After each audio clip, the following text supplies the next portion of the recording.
अहमदाबाद में plane crash हुआ और उसमें पाकिस्तानी साजिश है, पाकिस्तान का हाथ नजर आता है।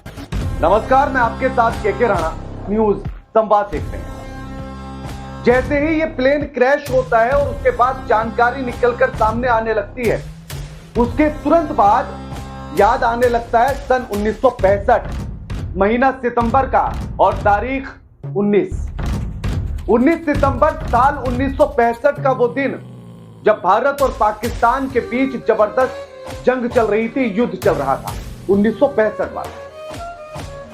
तभी गुजरात के तत्कालीन मुख्यमंत्री बलवंत राय मेहता अपनी पत्नी के साथ एक एरोप्लेन में बैठते हैं। 5 से 7 क्रू मेंबर होते हैं और एक पत्रकार होता है। एरोप्लेन उड़ान भरता है और कच्छ की तरफ से होते हुए गुजरता है। जैसे ही प्लेन कच्छ के आसपास पहुंचता है तो पाकिस्तान की एयरफोर्स को यह लगता है कि हिंदुस्तान ने कोई हवाई हमला किया है और उसके तुरंत बाद पाकिस्तान की एयरफोर्स अपने अधिकारियों को विमान की जांच पड़ताल में लगा देती है। पाकिस्तान के अधिकारी जांच पड़ताल में यह पाते हैं कि यात्री विमान है, लेकिन उसके बाद भी पाकिस्तान फायरिंग शुरू कर देता है, मशीन गन से गोलियां दागना शुरू कर देता है, जेट से हमले शुरू कर देता है और जिसके बाद भारतीय यात्री विमान क्रैश होकर जमीन पर आ गिरता है। उसमें सवार सभी लोग, जिसमें तत्कालीन गुजरात के मुख्यमंत्री बलवंत राय मेहता, उनकी पत्नी, क्रू मेंबर और एक पत्रकार, सभी की जान चली जाती है। जब भारत की सरकार इस पर कड़ी निंदा जताती है तो पाकिस्तान कहता है, और पाकिस्तान की एयरफोर्स की गलती से यह हो गया।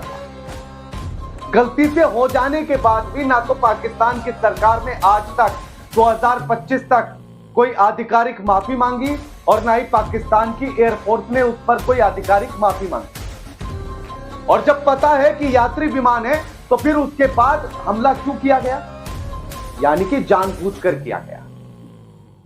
और तब ये सवाल उठे थे इंटरनेशनल लेवल पर भी कि क्या भारत के यात्री विमान भी सुरक्षित नहीं है, और यही सवाल एक बार फिर से उठ खड़ा हुआ।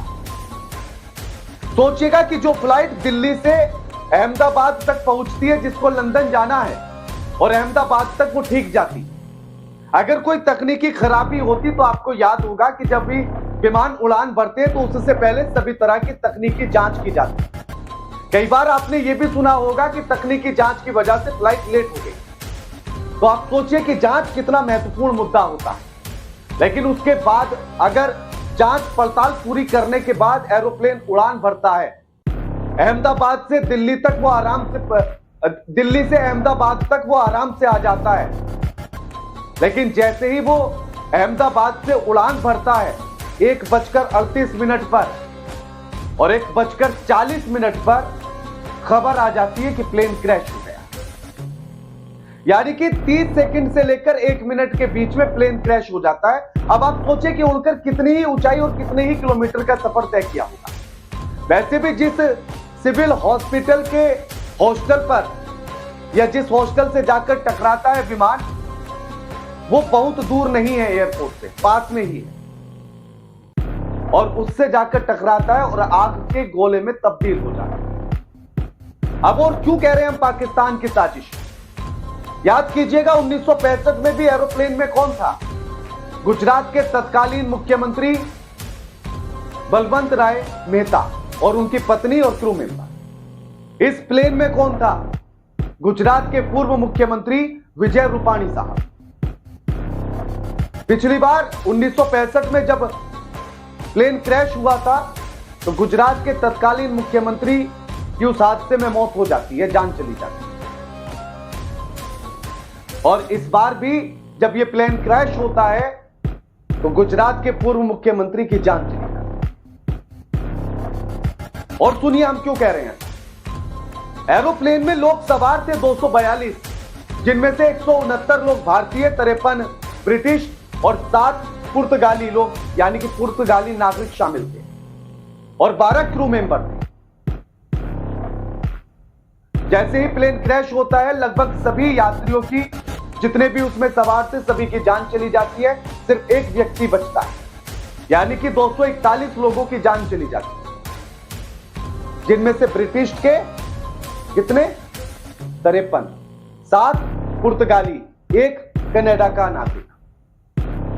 यानी कि हो सकता है कि पाकिस्तान इस तरह की कोई हरकत करके विमान को क्रैश कराकर या उस पर हमला करके या जो भी कुछ भारत की इंटरनेशनल छवि को खराब करना चाहता हो कि भारत की तो हवाई यात्रा भी सुरक्षित नहीं है, और हो सकता है उसीलिए ये सब कुछ कराया गया। एक और एंगल इसमें देखिए, एक और वीडियो बड़ी तेजी से विमान के क्रैश होने का वायरल हो रहा है। ये वीडियो देखिए, इस वीडियो को आप साफ तौर पर ये समझ सकते हैं कि वीडियो किसी के द्वारा बनाया गया, सीसीटीवी फुटेज नहीं।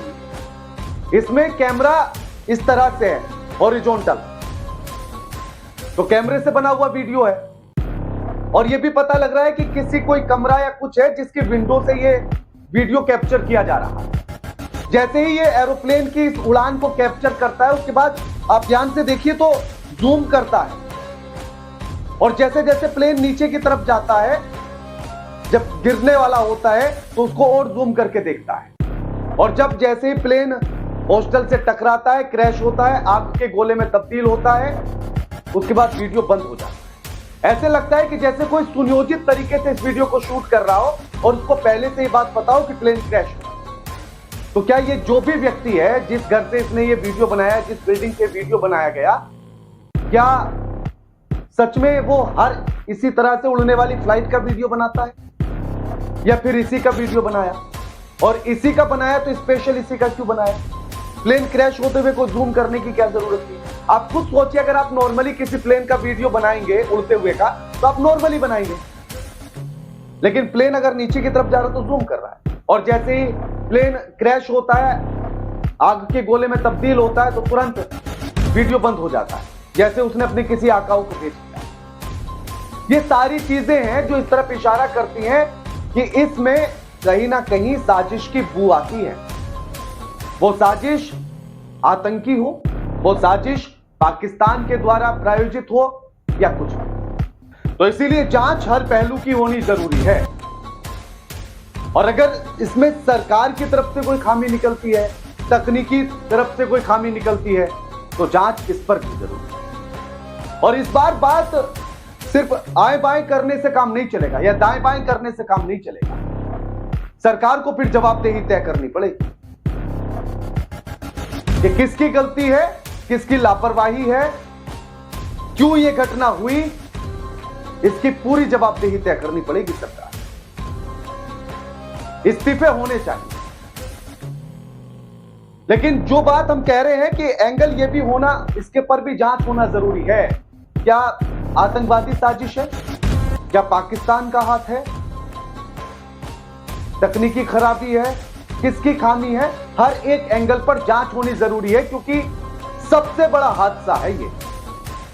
किसी विमान हादसे में 241 लोगों की जान जाना सबसे बड़ा आंकड़ा है, और जिस हॉस्टल से ये प्लेन टकराया है वहां भी 28 लोगों की जान चली गई है, और तमाम अभी भी घायल हैं। तो इसलिए जांच हर एंगल पर जरूरी है, और सरकार को जवाबदेही तय करनी पड़ेगी।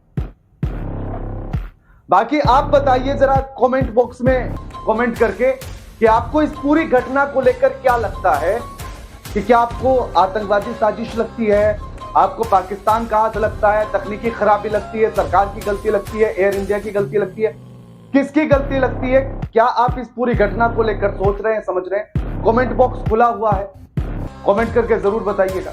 वीडियो लाइक कीजिए, शेयर कीजिए, और चैनल को सब्सक्राइब करना मत भूलिएगा। नमस्कार।